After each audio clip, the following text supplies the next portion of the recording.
We talkies இப்போ பார்க்க போகிறது விக்ரம் வேதா ரிவ்யூ.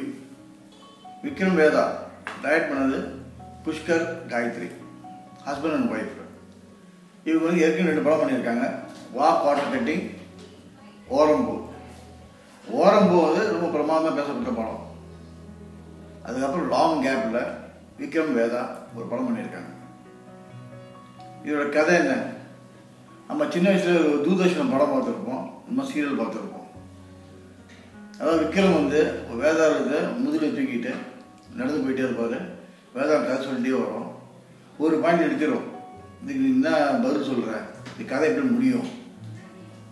அவன் முழிப்பான், விக்ரம் முழிப்பான், என்ன சொல்கிறது தெரியாமல் ரொம்ப முழிக்கும் போது இந்த பதில் நீ சொல்லணுனாக்கா நான் திரும்பி மரத்தில் போய் ஏறி உட்காந்துருப்பேன். அதே மாதிரி மரத்தில் ஏறி உட்காந்துருவேன். எவ்ரி வீக்கு ஒவ்வொரு வாரமும் விக்ரம் வந்து அந்த வேதாளத்தை நூறு தூக்கிட்டு நடந்து போவார். அதே மாதிரி கதை சொல்லிட்டே போவோம். அந்த பேஸ் பண்ணி தான் இந்த கதை. அதாவது விக்ரம் வந்து மாதவன், வேதா வந்து விஜய் சேதுபதி. 2 பேரும் இரு துருவமாக இருக்காங்க. அதாவது 2 பேரும் கொஸ்டின் ஆன்சர்ஸில் போகுது, கேள்வி பதில் மாதிரி ஒரு சீன்ஸ்லாம் கிரியேட் பண்ணியிருக்காங்க. ரொம்ப பியூட்டிஃபுல்லாக ஒரு ஸ்க்ரீனில் ஒர்க் பண்ணியிருக்காங்க. அதாவது ரொம்ப டிஃபிகல்ட்டான ஒரு ஸ்டோரி ஆக்சுவலாக அது. அதாவது சொல்லும்போது கதை புரியும், ஆனால் அதே ஸ்க்ரீன் பிளே வரும்போது ஸ்க்ரீனில் பார்க்கும்போது அந்த கதை அப்படியே புரிகிற மாதிரி எடுக்க ரொம்ப ரொம்ப கஷ்டம். ஆனால் இந்த படம் வந்து ரொம்ப பிரமாதமாக எடுத்திருக்காங்க. I think this couple deserves a very good applause. Definitely அவங்க we should recognize them. அதாவது அவங்க வந்து அங்கீகரிக்கணும், அவங்க ஏதாவது ஒரு அவார்டு கொடுத்தே ஆகணும். இந்த மாதிரி படம் எடுக்கிறது ரொம்ப கஷ்டம். நான் கதையை சொல்ல மாட்டேன், ஏன்னா நீ தியேட்டரில் போய் படம் பார்க்கணும். ஆக்சுவலாக இந்த டிவிடியோ வீடியோவில் பார்க்காதீங்க. You must enjoy the feel. தெரியணும் உங்களுக்கு எவ்வளோ கஷ்டப்பட்டுருக்காங்க. அந்த படம் வந்து மைண்ட் ரீச் ஆகணும் இல்லையா, அது ரொம்ப மெனக்கிட்டுருக்காங்க. இந்த படத்தோட மியூசிக் வந்து சாம் ரொம்ப பியூட்டிஃபுல்லாக போட்டிருக்காரு. ரீரெக்கார்டிங் பிரமாதமாக இருக்குது. சாங்ஸ் 2 சாங்ஸ் ரொம்ப நல்லா இருக்குது. டெஃபினட்டாக அந்த சாங் வந்து இந்த பேக்ட்ராப்பு, அந்த நார்த் அதாவது கேங்ஸ்டர் பேக்ட்ராப் நல்லா எடுத்துருக்காங்க. இந்த படத்தில் கேமராமேன் வினோத் ரொம்ப பிரமாதமாக பண்ணியிருக்காரு. லைட் அண்ட் ஷேட்ஸு, அந்த வார்ம் எஃபெக்ட்டு, அப்புறம் ஜெல் டோனு, இதெல்லாம் வந்து ரொம்ப அந்த கேங்ஸ்டருக்குரிய ஒரு லைட்டிங் நல்லா பண்ணியிருக்காரு. மியூசிக் நான் ஏற்கனவே சொல்லிட்டேன், ரொம்ப நல்லா இருக்குது music. It blends with the camera and டைரக்ஷனில். அப்புறம் வந்து சேதுபதி, விஜய் சேதுபதி எல்லா படத்துலையும் டபுள், அதாவது எல்லா படத்துலையும் சாதாரண வந்துட்டு போவார். யார் ஆக்ட் பண்ணாலும் சரி, ஒரு ஸ்மால் ரோல் இருந்தாலும் சரி, பெரிய படமாக இருந்தாலும் சரி, அது ஒரு சின்ன கேரக்டர் பெரிய கேரக்டர்லாம் பார்க்க மாட்டார். ஹி பிலீவ்ஸ் இன் கான்ஃபிடென்ட்டாக ஆக்ட் பண்ணியிருக்காரு. அதே மாதிரி இந்த படத்தில் வந்து படம் ஆரம்பித்து 30 மினிட்ஸில் 30th மினிட்ல அவர் என்ட்ரி கொடுக்குறாரு. சூப்பர் கிளாப்ஸுங்க, super clap. Because you got a screen presence. Very important. வந்து ஒரு நடிகருக்கோ நடிகைக்கோ ஸ்க்ரீன் ப்ரெசன்ஸ் இருக்கணும். அது ரொம்ப ரொம்ப இருக்குது.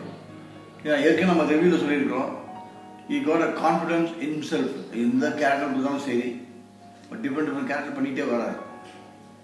அதே மாதிரி ஒரு டைரக்ட் டெலிவரி, ஒரு வித்தியாசமான டெலிவரி வருது. அதே மாதவன் வந்து போலீஸ், இவர் வந்து கேங்ஸ்டர். 2 பேரும் இரு துருவங்களாக நடிக்கிறாங்க. ஆனால் ஒரு காலகட்டத்தில் வந்து இன்டர்வியூவில் வந்து 2 பேர் ஒரு மெல்ட் ஆகிறாங்க. யார் நல்லவன் யார் கெட்டவன், அவங்களுக்குள்ள ஒரு கேள்வி வருது. அது ஒரு படத்தை பார்க்கும்போது நம்ம கேள்விக்குறி கேட்டுக்கிட்டே இருக்கணும்.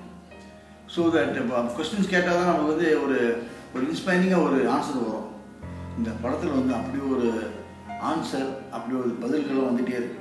விக்ரம் வேதா இந்த கதையை ஒரு ப்ரொடியூசர் சொல்லும்போது, இல்லை ஒரு 2 பெரிய நடிகர்கள் சொல்லும்போது சாதாரண இருந்திருக்கும். அவங்கள கன்வின்ஸ் பண்ணுறது பெரிய விஷயம். அதே மாதிரி 2 பெரிய நடிகர்களை வச்சு, இப்போ இருக்க பாப்புலர் நடிகர்களை வச்சு இந்த கதையை எப்படி சொல்லியிருக்கிறாங்கன்னா அவங்க கன்வின்ஸ் ஆகியிருப்பாங்க. 2 பேரும், மாதவனும் சரி விஜய் சேதுபதியும் சரி, இவங்க ப்ரொடியூசர் ஆல்சோ. ஏன்னா ஒவ்வொரு சீன்லேயும் ஒரு ட்விஸ்ட் அண்ட் டர்ன்ஸ் இருக்குது. ஸ்க்ரீன் பிளே பெஸ்ட்டு வந்து ஸ்க்ரீன் பிளே தான் இந்த படத்தில். அதாவது திரைக்கதை ரொம்ப பிரமாதம் எடுத்துகிட்டு போயிருக்காங்க. இந்த மாதிரி ஸ்க்ரீன் பிளே இங்கிலீஷ் ஃபிலிம் தான் பார்க்க முடியும் நம்ம அந்த ஸ்டைலில். அதாவது இப்போ குழப்பமான ஒரு கதையில் ஒரு ஸ்க்ரீன் வச்சு பிரமாணம் பண்ணியிருக்காங்க. இது கேரளத்தில் ஆடியன்ஸ் வந்து ரொம்ப உன்னிப்பாக கவனிக்கிறாங்க. நல்ல படம் ஏன் ஓடுதுன்னா இதாங்க reason. Story should be strong, screen play ரொம்ப ஸ்ட்ராங்காக இருக்கணும், அண்டு இசை நல்லா இருக்கணும், ஃபோட்டோகிராஃபி நல்லா இருக்கணும், எல்லாமே பிளெண்டாக இருக்கணும். அது பெரிய படம் தான் ஹிட் ஆகும் அதெல்லாம் இப்போலாம் கிடையாது. இப்போ சின்ன பட்ஜெட் படம் தான் ஹிட் ஆகுது. இந்த படத்தில் வந்து வரலட்சுமி சரத்குமார் ரொம்ப நல்லா பண்ணியிருக்காங்க. அதோட கதிர் ரெண்டு பேரும் ஒரு டிஃப்ரெண்டான ஒரு கேரக்டரில் பண்ணியிருக்காங்க. அவங்க என்ட்ரி வேறையாக இருக்குது. அண்ட் டோட்டலி இந்த லவ் சீன்ஸ் இருக்கு பாருங்கள், ரொம்ப மெலோடியாக ரொம்ப எஸ்தெட்டிக்கலாக எடுத்திருக்காங்க. ஆக மொத்தத்தில் Vikram Vedha is excellent film.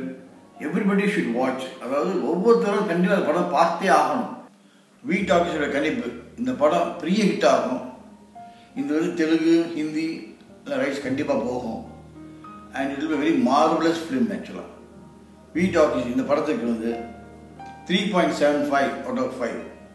இந்த விமர்சனம் உங்களுக்கு பிடிச்சிருந்தா லைக்ஸ் போடுங்க, கமெண்ட்ஸ் இன்பாக்ஸில் போடுங்க, டெஃபினெட்லி சப்ஸ்கிரைப் பண்ணுங்கள்.